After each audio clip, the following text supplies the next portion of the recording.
So thank you so much, everyone from around the world joining us for the future of audience targeting. It's marketing in 2021 and going forward. So we are the 4 marketers and we're really excited to be presenting to you today. So I will start by introducing myself and then I'll pass over to Kristin and so on. Slide. So my name, as I said, is Kristin Melotti from Melotti Media, and we are message marketers and copywriters. We help you write words that engage audiences, inspire action and achieve results. Kristin? Thanks, Chris. Good evening, everybody. My name's Kristin Hancock and I'm from Font & Swatch Branding and Design Studio. We create profound brands and visual media that make our customers unique, relevant and trusted. Arielle. Hi, everyone. I'm Arielle Peters from Two Giraffes. We are a full-service video production and animation studio. We work with household names, startups, education, government, from anything from TV commercials, explainer videos, and multi-platform creative ads. Mike? Hi, everyone. I'm Mike Sandys, Managing Director of Oddball Marketing. We're a results-driven marketing agency. Wonderful. Thank you, guys. All right. So we are going to be talking about the cookieless future of marketing and what that means for audience targeting. So without further ado, we will jump right in. So let's talk about why the landscape is changing, everyone. So I'll do a quick start. So as we know, marketing and the landscape are changing. For all those who aren't aware, Google and Apple and a lot of browsers are making this trend towards changing the way that we search online. And that has come in response to a lot of privacy and anonymity concerns around audiences. And this is happening all around the world. People are starting to get very suspicious around how we look at things and what companies are collecting what data. And so that has spurred this whole trend in consumers of increased awareness around companies' data use. And so it's really important that marketing starts to adapt now because these changes are on the way and are going to affect the way that we address and engage our customers. And so what is going to be happening is the biggest challenge is the removal of third-party cookies. And that involves data security and the like. So we will go through it. And so Kristin, do you want to talk about, sorry, I have a few screens open here, about the current approach to digital audience targeting? Yeah, look, absolutely. I think I'd probably add on there, one of the big things that's driving this is it's people's increased awareness, but their lack of consent over the use of their data. And that chimes in well with what is on the slide in front of us now, which is the current approach. So there's 2 primary cookies that are used. I think most people know what cookies are. They're effectively a fingerprint that are left either on your website and they pretty much follow you around. So a first-party cookie is when the data is entered into the website that you're visiting and you've actually entered that data and they hold it and they use that data on you to identify you. Simple things like when you're shopping on a website and you are putting multiple items into the website, you might do one transaction and then come to look to do another one. It's the first party cookie that allows that website to realize it's you that keeps doing it. The difference between those and a third party cookie is a third party cookie is put on there without your consent. So the third party ones are the ones that follow you around and they're used by pretty much every social media website that you go on, whether it be Facebook, LinkedIn, Instagram, TikTok. They're used by Google, they're used by Apple historically.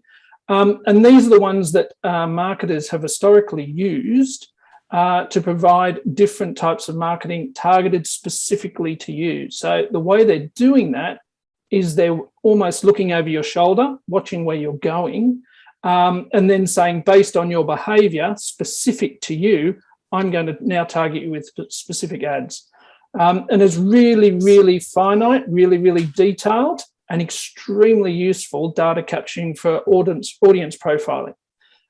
Which enables the ads that you see to be really tailored to you. So in that sense, it has been really good, but a lot of the time, particularly with third-party cookies, people haven't given their consent for that use of data, and it's really, really bespoke data about it, even down to what credit card transactions did I do, where did I do them, and how often and at what times do I do them.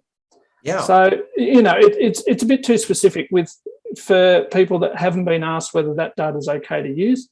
And that's why you're seeing, as we saw on the last screen, that's why you're seeing a lot of the key authorities in Europe and UK really starting to say it's not cool.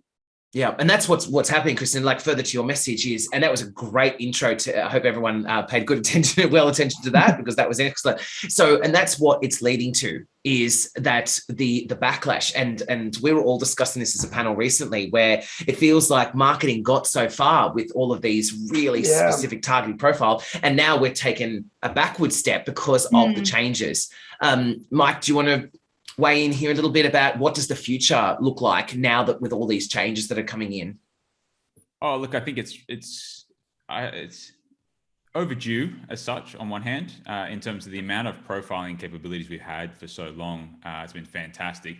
So it doesn't really come as a surprise, I guess, that these sort of behaviors are occurring, that we're seeing, what's happening in terms of Europe with the GDPR, and now in terms of particularly looking at sort of the US and California in particular with their Consumer Privacy Act.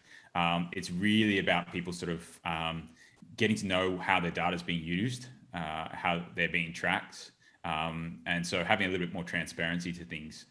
So that's going to continue to play out. So I think that sort of kind of golden age that we've had in terms of marketing and the ability to target people, particularly through display and website interactions, I think that's changing.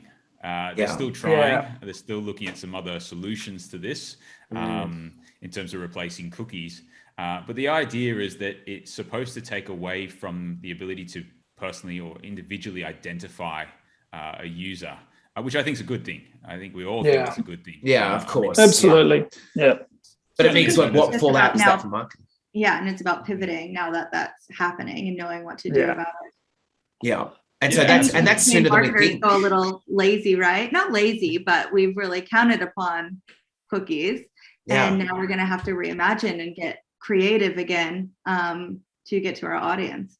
Yeah. Great. And it's soon too. You can see here that fourth point there is that it's, Google is phasing it out in 23, 24, which is, it sounds like ages away, but it's not. It's changing. And I think, Chris, well, you can see the three on there have already done it. So Firefox has already done it, Safari's already done it, and iOS 14.5, which is the update from Apple, they have done it. So it's here now, and it is causing a lot of marketing agencies, a lot of different platforms to start to rethink how they capture and use data.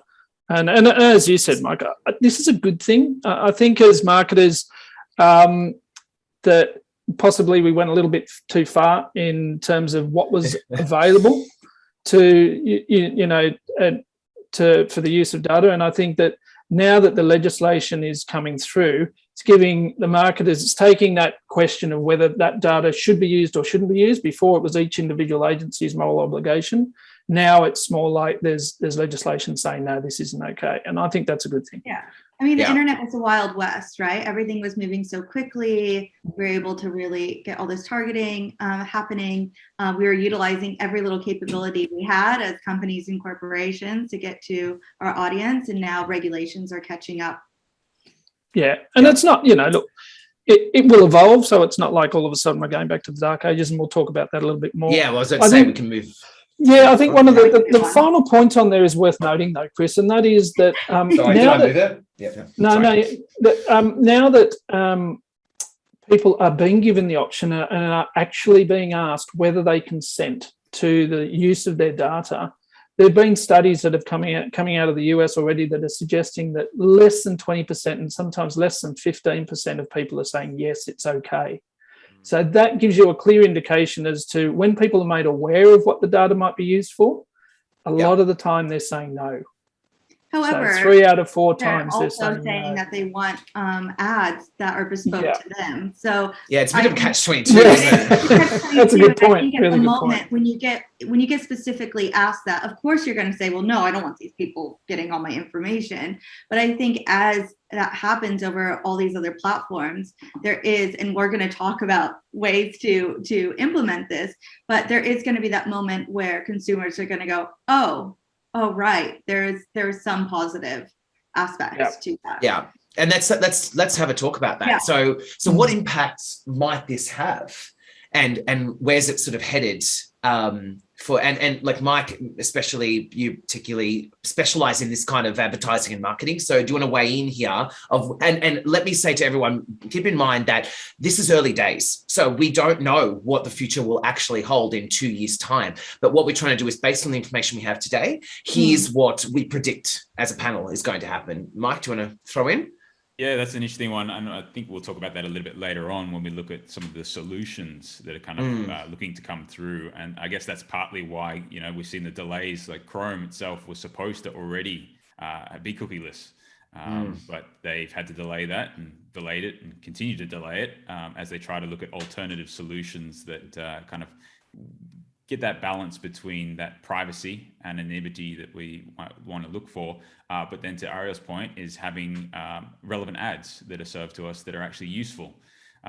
So yeah, to your point, Chris, in terms of what we do and some of the stuff that we use in particular around this targeting or retargeting as such, in looking at audiences and understanding where they've been and what they're doing, allows us to then retarget them. And for those that aren't aware, retargeting is those ads that when you go to a website and have a bit of a browse around, and then find yourself on a news website or eBay or any other sort of large scale sort of media sites, the ads that then suddenly show up that look conveniently similar to the website you were just on, and you think, wow, that's very serendipitous, isn't it? Yeah.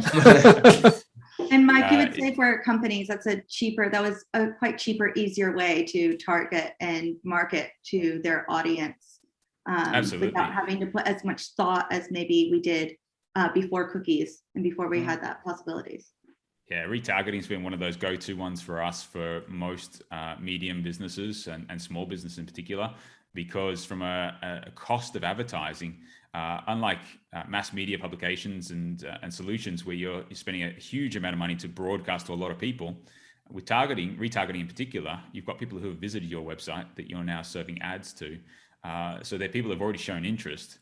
And then from a cost point of view, you're talking cents to remarket to those people who have already shown interest to continue to build your brand, build trust, and can lead to further sales. So for us, it's been an absolute no-brainer. Those sorts of things are going to change in terms of what we can do going forward. Thank you. And so do we want to move on, or do we want to keep talking about how like these smaller platforms may be converting might be? I mean, these are pretty big things, aren't they? Yeah. Where tracking conversions are going to be harder. Like it is. I think marketers, like we all have said, is that we've got quite addicted to these kind of the capabilities of these cookies and following people. And so as those points say, a lot of those converting is going to be more challenging simply because you can't identify and then follow, and tracking conversions. A lot of these things are going to shock marketers. Because I think, because marketers use at the moment, one of the great things about these third-party cookies is that when you do actually get a click and they come onto your website and it results in a sale, for example, you can actually track where it came from. The removal of third-party cookies is going to make that a lot more difficult. So you may still find that you've still got to do, you're going to have to do more broader marketing for a start, and we'll come on to some of those details. But what it'll mean is that you won't necessarily know immediately what's working and what's working really well. So you might have 3 or 4 different campaigns that you're running out there, but it's one of them that's working really well and 3 of them that aren't, and you will have a lot less information now, and in the general standpoint of as to where those which one is actually working well for you, and it's just going to be harder to determine. So you just have to be a bit smarter with the way that you go about it, I think. And I feel like, sorry, go ahead. I was just going to talk about the smaller platforms. So you go on, Arielle. Oh, I was just going to say the other thing, at least in video production, that we've seen because of cookies is that clients have been able to spend lots of money on the awareness and the ad that just all they want is click through to that landing page or website so that they can get that cookie, because then they know that they can go with the retargeting, and then that's how they're going to get their ultimate sell. So they weren't really focusing on that full marketing funnel as they should because of the ability to use cookies. Because it hooks them in. The video is enough to get them infected. To get them infected. Oh gosh. Well, it's true.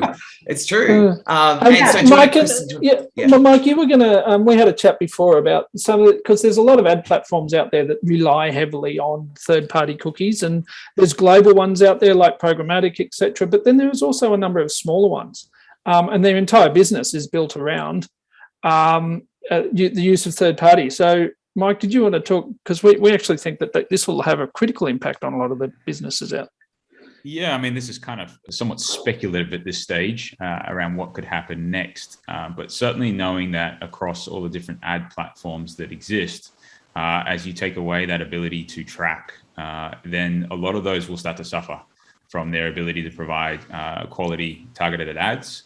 And depending on how they implement some of these solutions going forward, we could actually find that some of the larger organizations, i.e. your Googles and your Facebooks, could actually end up consolidating the market and becoming much more dominant in their own right, because they have access to information that smaller sites and systems just can't get access to. So it'd be quite interesting to see how that shapes out and whether they can take a dominant position around particularly display advertising.